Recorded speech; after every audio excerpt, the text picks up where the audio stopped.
St. Louis is French, and Astor wants an American. So he recruits Wilson Price Hunt, who has never been outside of the city, never been on the trail, and puts him in charge of this and was a lousy leader. and was not the best leader in the world. So, you know, I don't know if Astor ever regretted that in public. But had I been John Jay, I'd have thought, what did I get myself into? Because here's this young guy, he's in his early 20s, and he's in charge of, you know, a 65-person brigade, 65 guys, a woman, and 2 kids. Now, you know that story, Marie Dorian, you know that story, right? Because that's an amazing story. If you don't know that story, you got to find that.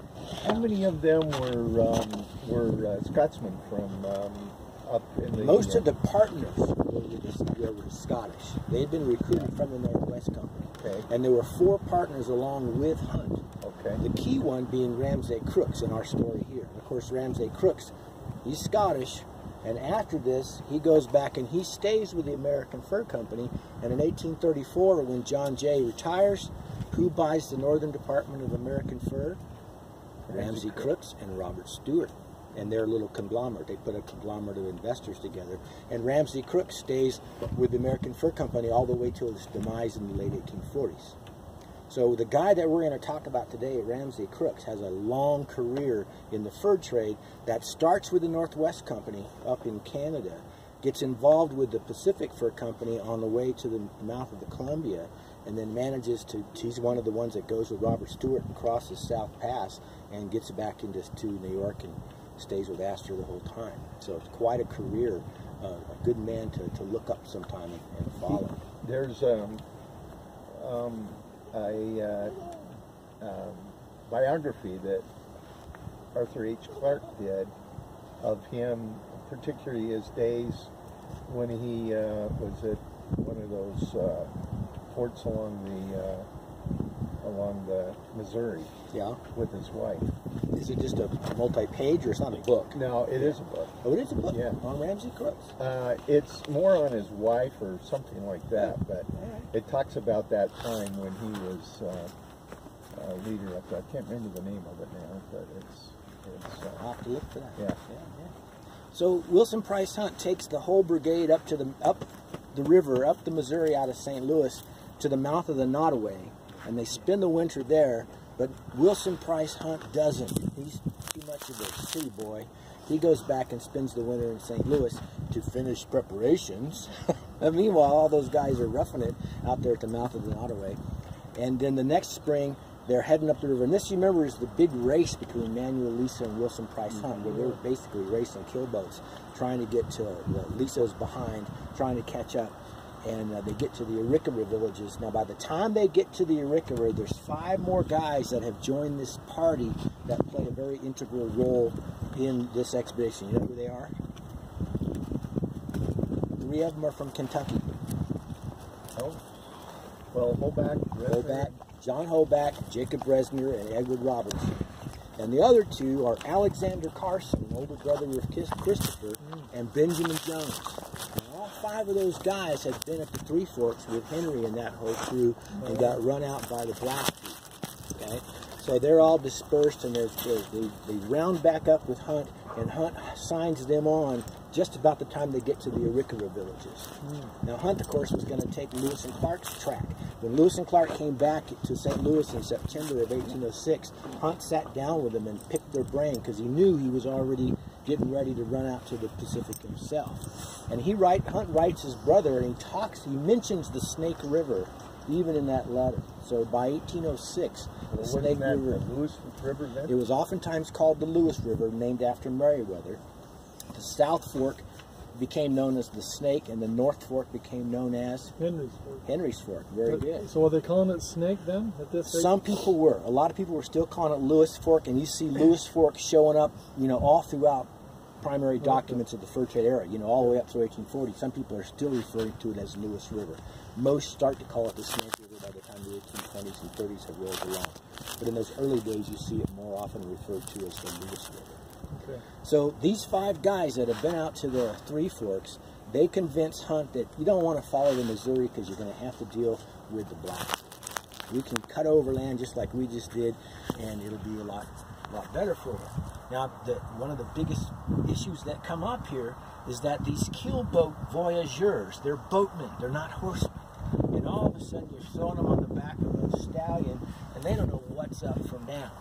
So they're not terribly comfortable the whole way across. Fortunately, there weren't enough horses for everybody to ride. The partners and Marie Dorian were the primary riders. Everybody else was leading pack horses.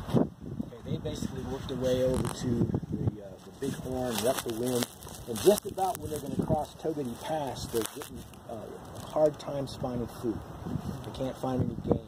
And they run across some Shoshone that say, you know what, if you just go this way, up over what we now know as Union Pass, you'll drop down into a river valley that we now call the Green River. There's a lot of buffalo over there. So up they go, up into Union Pass. And this is where Hunt writes in his journal that we see some snow-capped peaks that the Americans with us, meaning the 5 Americans that are there, say that at the base of that is a tributary of the Columbia, obviously the Snake. They get over to Green River Valley, they spend a week or so over there hunting buffalo, drying food. They head down the Hoback and they get to Hoback Junction where the Hoback joins the Snake. So those peaks they were saying, those were the Tetons? They were the Tetons. Now Hunt called them the Pilot Knobs. And the Tetons were originally the 3 volcanic buttes between Idaho Falls and Arco. Those were the 3 Tetons. And you see them being called the Tetons even as late as 1834. John Townsend refers to them as the Tetons. And it was the Pilot Knobs that Wilson Price Hunt called it. Teton Pass was originally called Hunt's Pass. We're just a little bit ahead of ourselves, but that was originally called Hunt's Pass. But the Tetons, that name starts to shift in the mid-1820s, and they become known as Les Grands Tetons. And the Tetons were named from the Idaho side. And if you think about that skyline, there's 3 peaks. Well, you know what Teton means, right? Breasts, right? You know any animals with 3 breasts? The sky is the breasts. Big blue boobies like Mama Smurf. You look up there and you see Mama Smurf. That's the big blue boobies. That's them Randio trappers. They've been away from Mama too long. But here's the Les Grands Tetons. And then the 3 Tetons that were those volcanic buttes, they look over there and go, oh, there's 3 mountains. That must be the 3 Tetons. But it was originally Les Grands Tetons, the big boots. The 3 Tetons were located there across the Snake River Plains, and that name just shifted because people don't know. One of those Mount Boren now? Or do you know? The buttes? Yeah. It's like the great big southern butte or something like that, and then the northern butte, and the middle one has some odd name. It's right where the Little Lost River goes through. Okay. That's that middle one right there. Yeah. And that whole nomenclature screws up a lot of historians, because in 1824, if you remember when Jedediah Smith meets that little band of Iroquois led by Pierre Tavanatigan that had been robbed by the Shoshone and the Bannock, and they were supposed to meet, the Iroquois were supposed to meet Alexander Ross at the 3 Tetons. So I've seen it time and time again. Oh, Jed Smith was in Teton Valley in 1824. No, Jed Smith was in the middle of the Snake River Plains between Idaho Falls and Arco at the middle Teton, the middle butte in 1824. So that kind of gets things screwed up sometimes. So they get to the Hunt's party. Let's go back to Hunt's party. They get to the junction of the Hoback and the Snake, and now the water is big enough that maybe we can get back into boats. So they start looking around for trees. That's mostly a pine area. There's not a lot of cottonwoods in there. So they have a hard time finding trees that are going to work. In the meantime, Hunt sends John Reed and another guy downstream because he's kind of leery about what's going to happen if they go downriver. Is it going to be rapids, that kind of thing. John Reed is gone for 2 days, and he comes back and says, we can't take canoes down this river. Idaho too Falls? Huh? Idaho Falls? Did he get that far? No, only between Hoback and Alpine Junction of that 25-mile stretch right there. The water was too fast. It's one of the best, one of the best whitewater rafting areas in Idaho, or southern Wyoming, Idaho, I guess. And the hillsides are too steep. We don't see anybody going that chunk of land until 1837, when Osborne Russell mentioned. Now, somebody may have gone that way, but it's not. The first documentation is 1837. Osborne Russell pushes a trail through there. But in the meantime, everybody gets to Hoback Junction, and they go into Jackson Hole, up over Teton Pass, and then wherever they want to go. So that whole Mosquito Teton Pass. I think it was Mosquito Pass. There are 3 prehistoric routes from the southern end of Jackson Hole into Teton Valley, what was called Pierre's Hole during the fur trade. One goes up Mosquito Creek and over Mosquito Pass. One goes over Phillips Canyon, and the other one is up at Conant Pass. So, you know, take your pick. If you've ever been down or up Mosquito Creek, It's gentle. it's all the way. gentle until you get to the very top, and then but it's only the last 3 or 4 miles. And a lot of these journals that talk about crossing the pass think they're saying, hey, this was a pretty easy route until we got to the end. You know? And that's a real broad, open area through there. There's several obsidian mines in there that archaeologists, I was going to say people who know better, archaeologists, they know better than me anyway, have dated or sourced, whatever it is they do, most of the obsidian artifacts that they found in the Jackson Hole area to those obsidian mines that are up in Mosquito Creek. And that's the most southerly pass. Yes. Coming from the south. If you're coming from the south, of course it's going to change, but right about where the road becomes a 4-lane, of course they're changing that. It's going to become a 4-lane down by the river here, and they're working on it now. But if you look straight across south, what they call South Fork of Jackson Hole, or South Park, you can see Mosquito Pass. It's very general, very open. If you want to go there, go on to Wilson, and at the gas station turn left and go 4.1 miles. And 4.1 miles down there is where Mosquito Creek comes across. You can take that road. It's a good dirt road until you get way up to the end. Then it starts to get really crazy. So that's where you go, okay, I'm turning around. You know, unless you got a horse, and you keep going. So while Reed is out, a couple of Shoshone guys come along, and Hunt's talking to them, and one thing he's thinking about is maybe I should go over to where Henry had his post, where Andrew Henry had his post. I can get over there and kind of we'll get settled, and maybe even Henry will still be there. He didn't know for sure if Henry had abandoned that post yet or not. And the Shoshones go, oh, yeah, we know where that's at. So they end up, when Reed comes back and says there's no way we're going to be able to take boats on the river here, they follow the Shoshones over what Hunt described as a well-beaten path. So I think over Mosquito Pass and down into Teton Valley, into Pierre's Hole. Then they worked their way up the Teton River, which was soon to be called Pierre's River. It didn't really have a name during Hunt's era, but it became known as Pierre's River a little bit later. And get over to the Henry's Fort, not the Henry's Camp, but the Henry's Fort. While they're at that junction of the of the Hoback and the Snake, Hunt says in the journal that the Americans call this the Mad River because 2 of my hunters were here last year. Now it's interesting. If you buy any book on the fur trade, get this one. It's called The Discovery of the Oregon Trail, Robert Stewart's narrative. Now Stewart comes back from the mouth of the Columbia to New York in 1812. He keeps a diary, and then once he gets back, are you comfortable? I hope so. When he gets back, he writes that diary into a travel narrative. So Philip Ashton Rollins is the editor, and he's got the diary on one page and the narrative on the other, and it's very well annotated. He can take you to each place that's mentioned, and he just fills in all the blanks. The beauty of this, now I don't know about the current paperback version, but this version also has Wilson Price Hunt's journal in the back as an appendix, so you get both. You can find it online. It's out of print now, and it'll probably cost you maybe as much as $120, $150, but it's an investment. This is a book that you'll read again and again and again, I promise. Philip Ashton Rollins said, oh, Hunt must have meant the 3 Kentuckians, because he says 2 of our hunters. He must have meant 3. Well, I have my own theory on that I'd be happy to share with you if anyone's interested. Sure. Hoback, Robinson, and Resner show up almost everywhere as a trio, except here when Hunt says 2 of my hunters. So if that's the 2, where's the 3rd?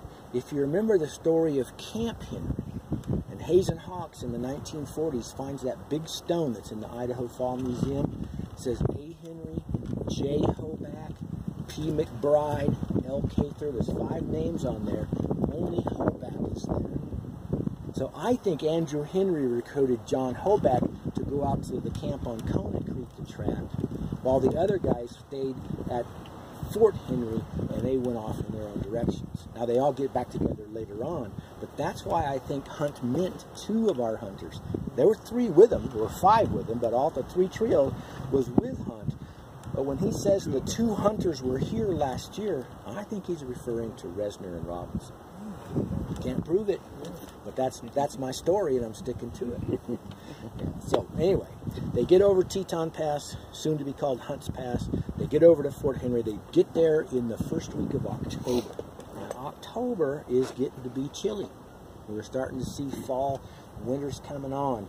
But they decide that the water is smooth enough they can get back into the water. The voyageurs are just ecstatic. They spend about a week building 15 dugout canoes. So they're on the Henry's Fort. They're at Henry's Fort. So they went up past your place and up around the They went by my house. They didn't even stop and say hi. Dogs. And they show up. Yeah, they follow that Teton River around. They stay up out of the canyon where the Teton River drops in the canyon. They stay out of that. But they get down near Ashton, near St. Anthony, and they're at Henry's Fort. Hunt even describes it as I'm paraphrasing, as shabby huts. The archaeology that was done there, they only actually did a dig on one hut, and it was like 10 by 10, and they went down about 5 feet, and they found this layer of charcoal. So they probably, Henry and his guys probably did do some digging so they wouldn't have to build the log walls quite as high, because they don't get there till September, so they don't have a whole lot of time to get set up before winter sets in. But that was Beale, I can't remember his first name, from Rick's College. Do you remember Beale, that name at all? Anyway, he did the archaeological dig, and we've looked for that in the BYU stuff, trying to find the record of that dig. Nobody can find that. So they get into the river, 15 canoes. They have dropped off a 4-man trapping party at Hoback Junction. 5 guys separate there at Fort Henry to go trapping, and they've now got 50 some odd guys and the woman and the kids. They leave 77 horses with the 2 Shoshone guides. Hello. They cache the saddles, and of course, here's where we're caching the saddles, guys, but don't tell anybody. Right? I thought, that's pretty silly. You think you're going to have those horses and saddles when you get back? Heck no. That'll be food, fodder, winter fodder. They head off down the river. Well, they haven't, even the very first day, they run into rapids. They have to portage. The next day, they're at the cataracts there that are now Idaho Falls. Anybody from Idaho Falls? Anybody been to Idaho Falls? Oh, yeah. Okay, so those falls are fake, right? The falls in the river, they're very pretty. Steps. They're a man-made. It was just about a 6-mile long rapid through there, a cataract that went right through there. And they have to portage. They carry all the gear around, but they're letting the canoes down by rope. So they got rope on one end, the boat's bobbing along as they're walking along the shore, just letting it go. Well, they end up losing one canoe there. They lose a bunch of supplies. It's like every time they turn around, they're hitting rapids, they're having boats capsize, having boats filled with water, and several places along the way they're dumping gear into the water. Now, someday, maybe somebody's going to find that stuff besides what Mr. Starry found up here when he was fishing in the what was that, the 40s or whatever it was. Have you seen that stuff in the museum in Boise? Yeah. Yeah, there's a really great book on Pierce Hole that has some pictures of that stuff in the color section. It's really nicely done. The museum was very gracious in taking them out of their display and professionally photographing them for us and all that. Very well photographed, I'm sure. They were nicely done, very nicely done. They get to American Falls, and again, they're having boats capsize. They're portaging around it. Do they talk at all about the confluence between the Henry's Fork that they're on and the Yes, when the Henry's Fork joins the Snake, well, from the time it joins the Teton to the Snake, Hunt says, I don't think anybody's ever been on this. We're going to call this Canoe River. And so he calls it Canoe River from there on. Even when he's down here sometimes, he refers to it as Canoe River, even though it's clearly the Snake by now. But yeah, he recognized that probably nobody had been on that section of the river. And which is kind of the same thing with American Falls. Nobody knows for sure why American Falls was called American Falls, and this, find this in the paper. It's probably because of both Hunt and Stewart being there so early. One of the books on Idaho place names says, oh, it had to do with an 1829 American Fur Company brigade that capsized there. Well, in 1829, American Fur Company was not very active out here. Like, not active. So I don't know where she got that, but my guess is that it was probably called American Falls because of both Hunt and Stewart commenting on it in their journals. So you don't think Kobach or Robinson or Resner got that far down? No, I think they went farther north. When they were headed east, you mean? Well, just as they were out here and oh, no, you know, I don't they wandered around a lot. No, okay. I don't think they came that far. Okay. Yeah. That's quite a ways from Fort Hays. Yeah, it is. Quite a ways from here. And you know, they get there in September and winter sets in pretty quick. So after they get around American Falls, they're working their way down here, and of course this is where all the big action happens with Cauldron Linn. They've got, by now they've lost 2 canoes, so they're down to just 13. And the first, what's that? They need some people to drown, so they don't. They need to trim down the now eat less and all that stuff. So it works out real well. The first canoe through has no problems. Right on through, lucky. Second canoe, which happens to contain Ramsey Crooks, is being steered by a fellow named Antoine Clopine, and he's a master steersman, very popular guy amongst the crowd, the crew, and is very experienced. He's been a steersman for a long time. With those voyageurs, particularly with Northwest Company, the guy in the back that did most of the rudder work, he was called the steersman. The guy in the front is called the bowman. He's the one looking out for rocks. The rest of the guys are pretty much what they call middlemen or canoemen. You know, they're the guys that are providing the manpower. So they're heading down into the cataract, and Ramsey Crook sees that they're headed for a rock, and he hollers out, "Rock!" And either Clopine didn't hear him, or Clopine didn't react in time, and the next thing you know, the canoe hits the rock, and the journal says the canoe splits. Now, it doesn't say splits in half or anything, but if you think about a dugout cottonwood log, if it's going to split, it's probably going to be lateral. Okay. Now, it may not have actually fallen apart, because as it splits, it tips over, all the gear goes in the water, all the men go in the water. Ramsey Crooks and one other guy is a strong enough swimmer that they get to shore. But Clopine and the other 2 fellows that are in the canoe, they're hanging on to the canoe. It swings around in the current and hits another big rock out in the middle. And when it hits that rock, it swings around. And in that swing, it throws Antoine Clopine on down the river. And off he goes. And he ends up way down there. The other 2 fellows climb up on a rock that are out in the middle of the river. And now Hunt's throwing ropes and trying to salvage these guys. And they do manage to get them off the rocks inside. So just Antoine Clopine dies. And maybe some of you know there's references here and there to Clopine Rapids, but I've never found it on a map to know exactly where it is. And I probably ought to get rafting maps or something. Those kayakers, they probably know right where it is. But my guess is that it's not too far, down below us here. Well, at that point in time, now they've got a dead guy, they've got a busted up canoe, and they got to make a new plan. And now you can see that it's not real easy to get back up to the top where the travel lanes would be. And that's quite a climb no matter what. So Hunt ends up sending one party down the south rim and another party down the north rim. He himself sits tight, sends a party down the river. They all go about 30 miles or so, and they come back and they forget it. There is a place that maybe we could put canoes in farther down. So they portage 3 canoes on down farther, and they try it there. Shoshone Falls? Down, I don't know if it was below or above, because they don't talk about miles so much. They just said, so they go down and try it. The Twin Falls and Shoshone Falls at all? The Ashton Rollins says they probably could hear, if not see them, from the top. Okay. But they're never actually mentioned in the journal as being another fall, another fall. Obviously, they wouldn't have a name yet.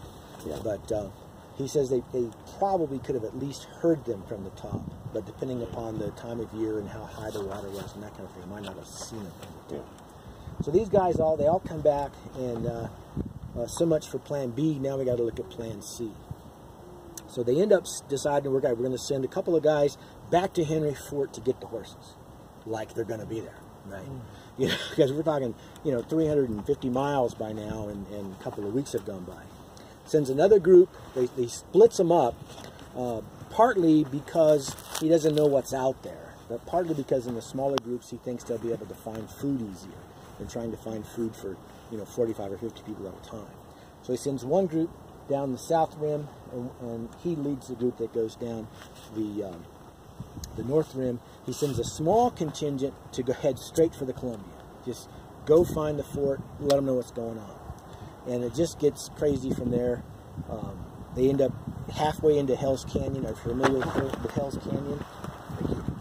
You know where if you go from here into Oregon, you'll see the snake make this bend, and it just kind of disappears because it's going into Hell's Canyon. It's called Farewell Bend, and it was very famous during the Oregon Trail days. But Nathaniel Wyeth was there, Benjamin Bonneville were there. They all talk about that big bend in the river that goes into what's now known as Hell's Canyon, one of the deepest canyons in the country, deeper even than the Grand Canyon in terms of its actual depth from the top to where the water is.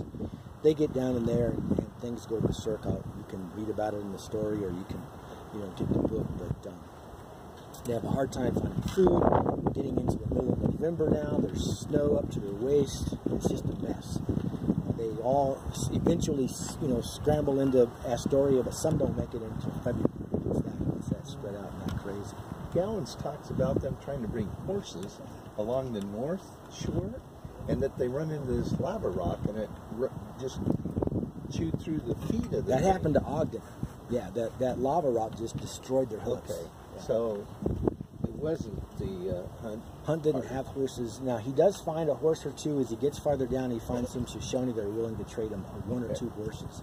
But he ends up not having any horses until he gets into the Blue Mountains, and he meets up with probably Nez Perce. He calls them Skyatawa or some odd really name. Probably they were Nez Perce. And then he gets horses, and then they go on. And while they're going through the Blue Mountains, Marie Dorian, who's been with them the whole time, gives birth. So she's going through here pregnant. She's on these canoes and these rapids as a pregnant woman. She gives birth in the Blue Mountains, and that baby dies just a few days later, doesn't survive. They do eventually get to Astoria. The interesting thing about the group that peeled off at Henry's Fort to go trap, that included Hoback, Robinson, and Resner. And Miller, who was one of the partners, gave up his partnership because he thought he could make more money as a trapper. And the fifth guy was I forget his name. It'll probably come to me in a minute. And they head off trapping, and they get maybe as far as South Pass. Because in the next year, whenever Stewart is coming back, he's coming along the north rim, would be the left bank, because they never crossed the river. And they're looking for a place to get down to get a drink of water. This is Stewart, and he's got 6 guys with him, including Benjamin Jones. They find a place to get down to the river, and when they get down there to get a drink, there's Miller. And pretty soon, Hoback, Robinson, and Resner pops their head up. They're down there fishing in a primitive state of nature. They've been totally robbed. Everything they had basically is gone. And so Hoback, Robinson, and Resner and Miller go with Robert Stewart to the caches. And when they get to the caches, I guess I left that part of the story out. While Hunt was here, before they split everybody up, they dug 9 caches and put all the extra gear in there like you would do in a cache, so they wouldn't have to cart it with them on their long journey. So Stewart is planning to get to these caches for some of his own resupply, and when they run into Robinson, Resner, Hoback, and Miller, who are in this destitute state, they say, well, come with us to the cache and we'll get you set up. So they get to the cache, and they find that 6 of them have been rifled. And they figure that probably some of the hides that were in there, wolves might have smelled them and dug them up. And then, of course, Shoshone, seeing all the digging or signs of diggings, they end up robbing the caches. There's a few books around, but nothing in those 6 caches that was really usable. But there's 3 of the caches that are unmolested. And there's no record of how Stewart knew where to find those caches. It's not like, we have this map that Hunt drew, but he probably gave Stewart some of the guys that signal. had gone out come back? Yes, actually 5 of the 7 had gone with them, so they might have known, exactly where those caches were. That's a good point. They outfit Hoback, Robinson, Resner, and Miller, and Hoback, Robinson, and Resner take off and go trapping again. Miller says, "I've had enough," and he goes on east with them. And as they're traveling farther down, they run across this Shoshone that says, there's a pass just a little bit farther south than where your other guy came across that's much easier, referring to what we now call South Pass.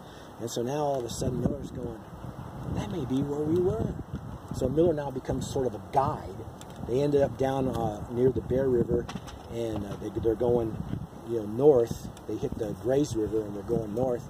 And Stewart's going, "Miller, you know what I'm talking about. We're lost." And they end up at Alpine. And there's a monument there at Alpine that talks about the Stewart, the returning Astorians, having camped there. But the whole Robinson, Resner, and Hoback thing is just an amazing. They're pretty intrepid fellows have been totally robbed by the Arapaho and making their way to Astoria. The only place they know for sure they can get re-outfitted is to get all the way to the Pacific coast, and they're surviving along the way, doing their American mountain man thing, and off they go trapping. They'll show up again in the late fall of 1813.